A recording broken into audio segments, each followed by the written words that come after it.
to 5,000 kilometers of Saudi Arabia's most grueling terrain. It's the Dakar Rally. Broadcast brought to you by Toyota Gazoo Racing. A fifth stage win for Sanders, a first since his fellow Australian, Toby Price. It's good to keep up with Tobes and set the trend again. Following his steps, it's always good. 19 years old and Rally 2 leader, very promising for rookie Canet. Completely a dream and make it in my first year, the debut year. I'm super happy with that. This feeling is really good one. Only 21 seconds between rally leader Henk Latergen and Yazid Al-Raji in the overall. Tomorrow on 80%, after tomorrow 90, after 100. We see.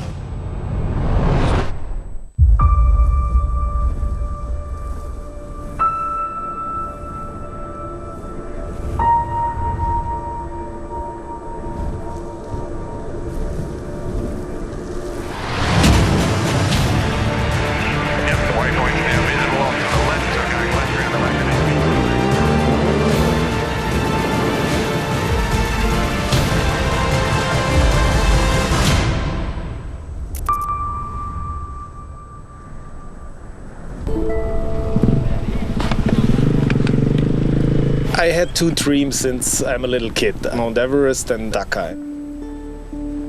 I completed the Everest 5 years ago, and basically I only started riding bikes 4 years ago. On the 48-hour chrono stage I really ended up in the dunes. I didn't even make it to the first bivouac. It was an experience I will certainly remember for my lifetime. If Dakar is a 10, Everest is only 3. It was a kindergarten compared to this. And there's no bullshit. In recent years, never has a Dakar been so difficult, so demanding for man and machine.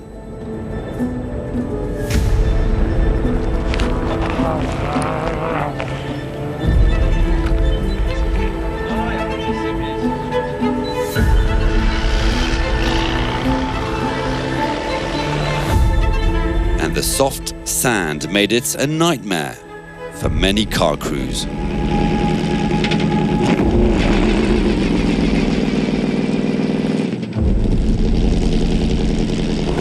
out. Down there. Yeah. I was trying to get on top of it. And then you'll get me on the other side. Top, okay. I'll wait for you, the ladders up here. Yes. Okay. Come to Dakar, it'll be fun. Yeah, sand soft. Keep going. And when you can't do it yourself, you can always count on helping hands.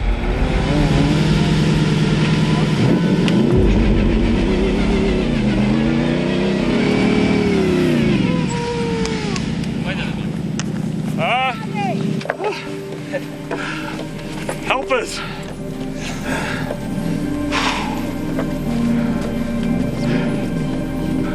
Okay, we've got big problems because the battery is flat, so we can't do anything. Mamma mia. We have two batteries and both are not charging, so big problems. We're talking at the moment with motorbike. We need a small imbus to get there, but yeah, we don't have the smallest imbus. Thank you. Thanks a lot. Have the imbus. Have the imbus. Yeah, After I go because 85. Thank you.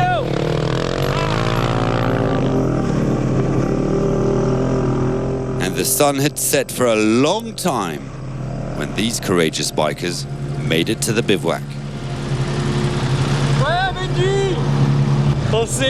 We helped each other. I broke down and he lit me up with his bike. It was so hard. We'd been in the dunes for over an hour and a half. It's completely crazy. You have to be nuts to do this. Completely nuts. And we're returning to it tomorrow. It really is completely crazy.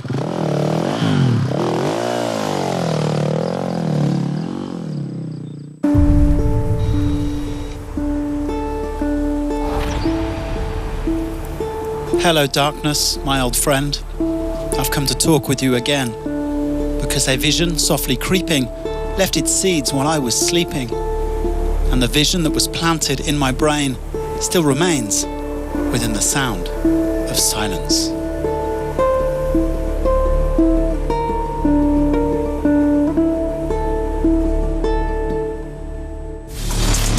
The bikes and cars are on separate tracks once again on stage 8 as they cover almost 500 kilometres of special.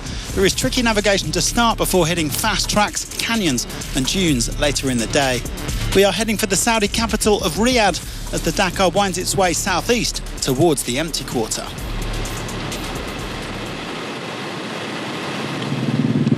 A bitterly cold morning greeted the riders today as they gathered before sunrise. Yesterday's stage winner, Daniel Sanders, was due to lead them out at 7:05 a.m, followed by Rally 2's Edgar Canet, Tosha Shurena and Pablo Quintanilla. We're expecting very difficult navigation today. The organisers have said it's going to be one of the toughest stages of the Dakar. It's rained a lot and that makes it difficult to find the right track. Plus the riders coming from behind have a lot of clear lines to follow. So it's important to be focused and calm so that we can face the stage in the right way.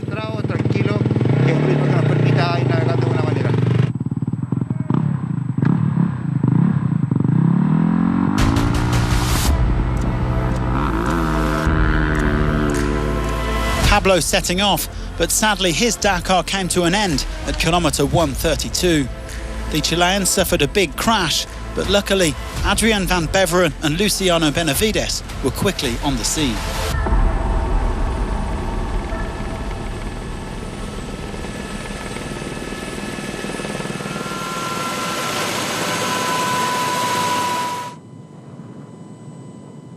I stopped straight away and ran to help him. I pressed the red button to call the helicopter even before I checked on him, so it would get there ASAP. Luciano came a few minutes later and we helped him. Luckily, he recovered consciousness. He was talking and moving. He was knocked out, but he's okay. Van Beveren added that it's always hard to get going again when you've seen a friend and teammate lying on the ground. But he managed to find his focus and did a good job pushing with Luciano, even if it wasn't always easy in the dust. Great bike handling there from VBA, who eventually came second on the stage once he was given the time back that he spent with Quintanilla. The Frenchman is still third overall.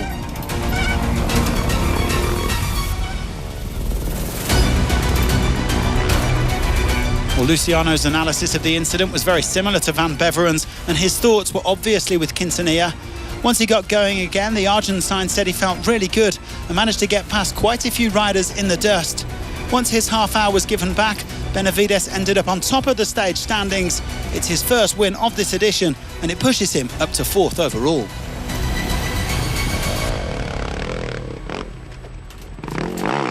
I'm happy because after everything that happened with Pablo, I was able to make that kind of mental switch, press on and win the stage. So I'm happy.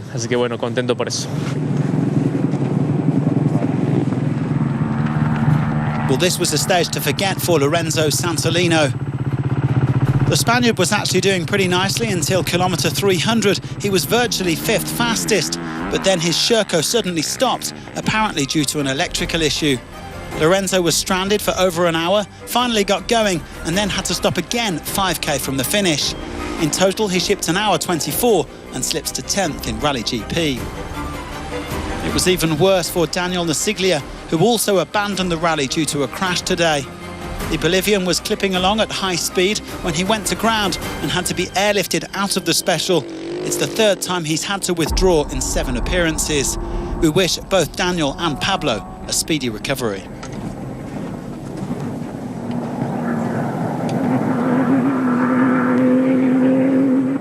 I had a cut when I was riding in the dust. I'm okay, thank God, but I have a lot of pain in my shoulder. That's the Dakar. This time it beat me, but we'll come back stronger. Nacho Cornejo set off in 7th place today, and that meant he was just a little bit too far back to be able to catch the front group. The hero rider said he felt really good, especially at the beginning, so he was rather disappointed to only finish 7th on the stage. Nacho did make a few minor errors like this one, but otherwise he gave it his all and he was satisfied with the performance of the bike.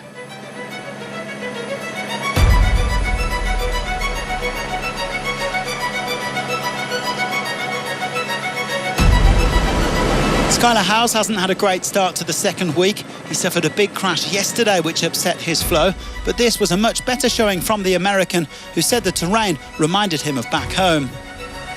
He had another little crash in the morning, but otherwise it was pretty smooth as he finished in 5th place. Skylar would just like to reduce the error count a bit. He's currently 6th overall.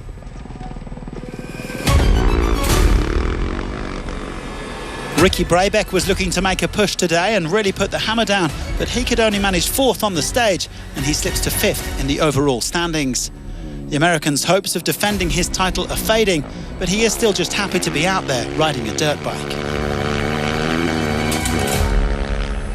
Until Luciano and Adrian recovered their time, the stage honours appeared to be going to Tosha Shurena. He caught Canet after around 90 kilometres, and they eventually reeled in Sanders as well, meaning they could take a share of the bonuses. A little spill here for Tosha, but nothing dramatic, and he is still in 2nd place overall.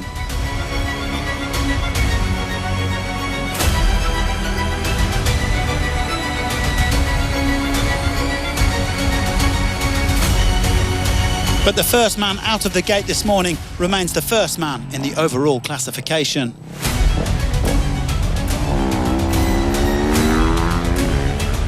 Daniel Sanders did lose a bit of time early on because of some tricky notes in the road book, but he made up for it later in the stage. The Australian finished 7th among all bikers, just behind Rally 2's Mike Doherty, so he will be in a good position to attack again in tomorrow's 9th stage. Opening a lot of the stage was good, and I had a really good rhythm. I felt comfortable and happy with the technical nav. So yeah, it was good finish, strong finish compared to a bad start. Around 15 minutes separating the top 10 on the day, with Santolino a long way back in 11th. Benavides winning for KTM ahead of the 4 remaining Honda factory riders. Sanders still leads by 11 minutes and 3 seconds, and he'll be setting off behind the chasing pack tomorrow. Benavides climbs to 4th. He's just 8 seconds ahead of Brabeck.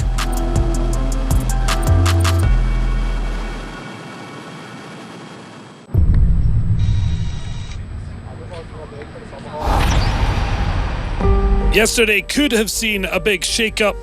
As it was, Edgar Canet got time back, meaning instead of losing the head of Rally 2, Canet won and headed out just behind Dakar leader Daniel Sanders as stage 8 kicked it to life. Well, the first week of struggles for the 2023 champion, getting to grips with his Honda drive. Romain Dumontier, though, is starting to find his feet again. The Frenchman has risen through the general rankings onto the bottom rung of the podium, and it was 3rd on the stage that earned Dumontier his 2nd top 3 of the week. It's been a topsy-turvy Dakar for Mathieu Doves. From prologue to stage 2, he looked to be in Rally 2 contention, 4th overall. But the Frenchman had to abandon his KTM 242 kilometres into stage 3. Continuing under Dakar experience, this was his 2nd straight top 20 finish in bikes. Jaromir Romancic is fighting for a podium in Original by Moto class. The Czech added a 3rd Malmoto special win yesterday, but couldn't add another, coming home behind Benjamin Melo and leader Emmanuel Genis. Another blazing a much brighter trail than 2024 is Xavier Flick, after abandoning stage 2 last year, on course for a best finish in the top 20. Niels Terrik came home in 7th behind compatriots Dumontier and Doves. The Cove man 21 minutes from the Rally 2 top 3. After failing to take a Dakar medal in his rookie year, Charlie Herbst is on his way to a 6th straight finish in Saudi Arabia, while Toby Hederichs is the best placed rookie behind Canet. Clean riding will deliver a top 10 finish. A year ago, Tony Mulek shed tears of joy in 15th overall. 39-year-old is in that position again. The Basque World rider with 7 minutes to make up on Terric. Not Tobias Ebster's best day after a slow start. The Rally 2 title looks beyond him, but the Austrian aware he's now 9th best on 2 wheels. It was a long day. We got 483 kilometers of special stage. In the beginning, I wasn't feeling too good. I got passed really quickly in the first 20 kilometers by the rider behind me, and so I just stayed behind him because I was like, okay, no, I don't need to risk anything. There is more to lose than to gain. In truth, the crashes and abandonments of GP rally riders means Rally 2 men are flying high. 10 of the top 20 on the special were from Rally 2. Canet and Ebster as well in the top 10 in the overall bikes category. The 19-year-old Spaniard is just an hour 21 down on Dakar leader Daniel Sanders in his rookie year. A rising star in world of motorsport, Canet has not disappointed on his Dakar debut. A fearless approach and technical precision on the toughest race on the planet. It's a proving ground where legends are formed, and it seems unlikely he'll remain in Rally 2 for long. Canet's job, though, to keep expectations on the ground, but he's not shy to show his ambitions. My strategy right now is to learn so that one day I can win it. In the future, not this year. This year I'm here to learn, and if I win Rally 2, I'll be delighted. If I'm top 10 overall, be delighted. But my goal is to ride with the pros, to ride with those who know, to learn as much as possible for them and gain more experience every day. But in the end, it was Michael Doherty who had the pace starting back in 17th. Not just Rally 2 stage winner, but he's also 6th overall. The South African's second win ahead of Canet, another podium position for Tony Mulek.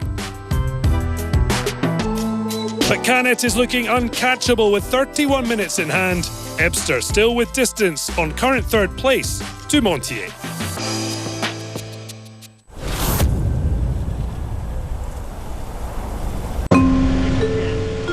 We have an airplane, a Mitsubishi airplane. Ladies and gentlemen, welcome on board on flight number 751. Henry speaking, the weather is okay and we are almost ready to make 600 kilometers in this way. The hostess, you go. Hey, boom, jump! I have no brakes at all. I have no brakes.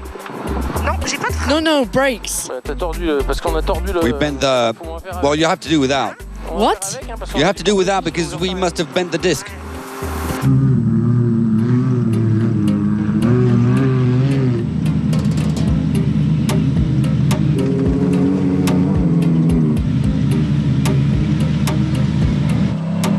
Here we go.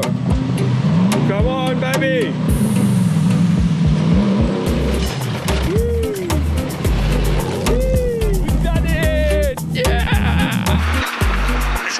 Now I understand why Sebastian Loeb said, David, please no rocks. I'm tired of changing wheels. Con te partirò per mari sterrati che non ho mai tirato e tirato con te. Oh putain! Ah putain! Attention. Oh putain! Une chèvre.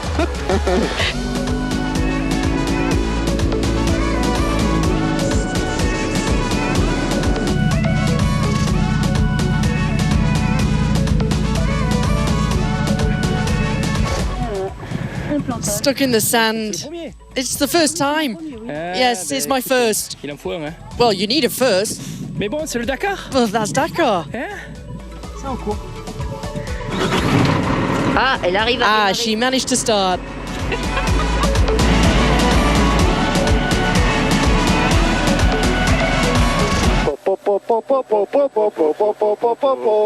Sei felice, tu lo sai, batti le mani. No, non te. Solo noi, solo noi, solo noi, noi.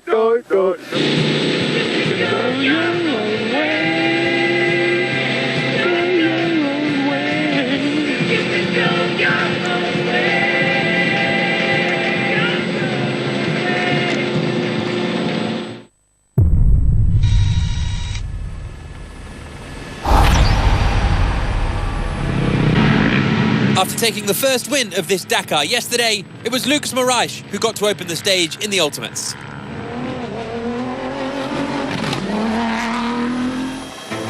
He described today as a good experience opening the stage, but Matthias Ekström started the stage second on the road and third overall, and was soon up and past Moraes.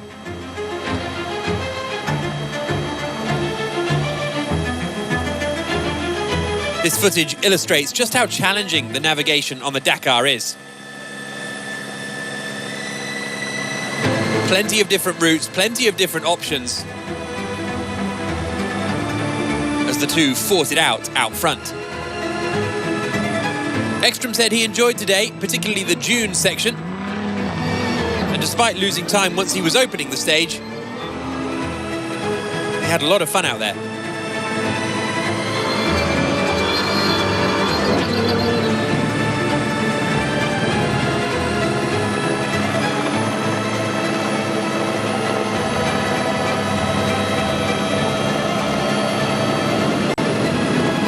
After 113 kilometres, Guillaume de Mévius was leading the stage.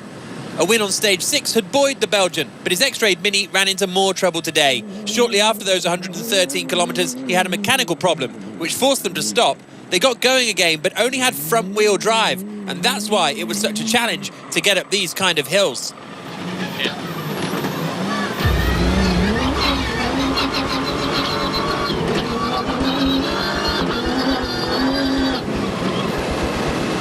Seth Quintero and Yazid Al-Raji were together for most of the stage. 500 meter WPM to cut 347. Following a driver as experienced as Al-Raji will have been extremely useful for the young American, as he was able to sit in his wheel tracks and follow his pace.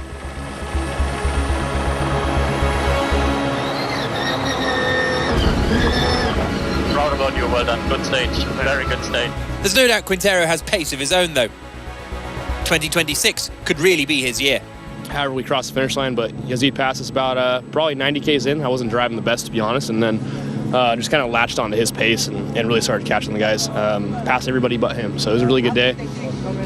Nasser ended up opening in the end there. A little bit of drama there, but it was all in all a really good day. As Quintero said, Nasser Al-Attiyah lost ground to the rally leaders today. He started 4th on the road and bemoaned a tough day with difficult navigation. 34 minutes off the lead by no means puts the Qatari out of the picture, but the comeback needs to come sooner rather than later. When he has finished, he hasn't finished outside the top 3 since 2007, 18 years ago, when he finished 6th with BMW X-Raid.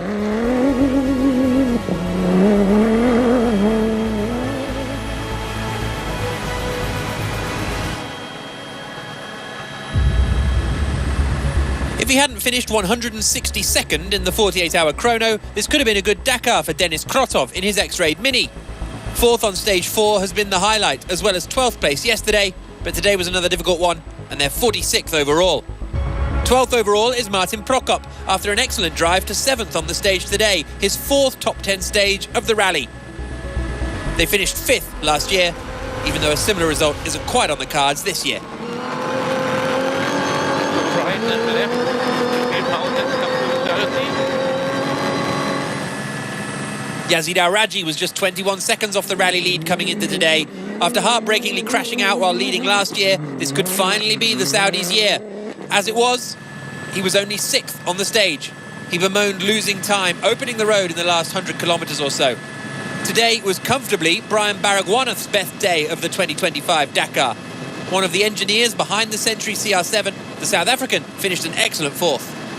A little bit frustrating with the dust. We've been in 210s dust all day. Otherwise, we just had to be patient. Yeah, right at the end, we got stuck in the dust a few times. So we just kept it clean, and we were lucky on one waypoint where a lot of people got lost. We found it quite quickly. It would have been a South African lockout of the podium positions were it not for Baragwanath's Century teammate Mathieu Serradori slipping into 3rd place in the final 40k. It means that both Century factory drivers are now inside the top 10, with Serradori up into 6th spot, 1 hour off the lead.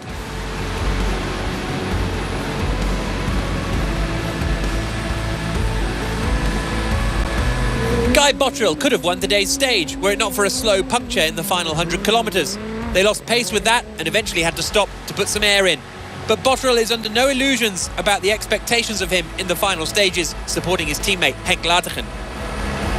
And my job is just try and stay as close as possible to him with as many spares as possible, so if he needs anything. And it was Latergen who won stage 8. Despite receiving a 2-minute penalty for speeding on the liaison, the South African held on to secure stage honours and extend his lead over Yazid Al-Raji. Riyadh was the scene of Latergen's first Dakar stage win, and today he picked up another. Excluding the prologue, this was his first stage win of 2025, and his lead is now up to over 5 minutes.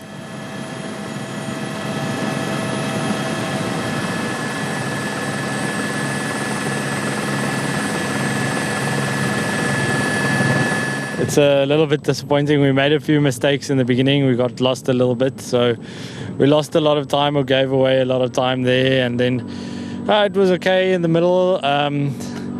But yeah, I think we'll have one speed penalty as well, which is a bit sad. So yeah, not really the stage we wanted. If we were a little bit cleaner, we could have taken more time, I guess. But it is what it is. Now we'll carry on tomorrow and just go to the end of the race.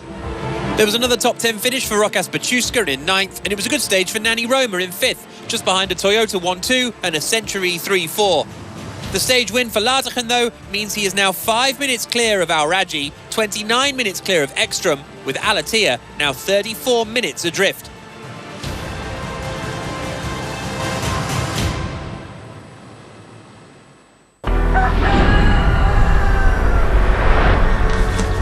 We all have hidden treasures stashed away at home, but in his garage, Baptiste Bostiels has a genuine slice of Dakar history.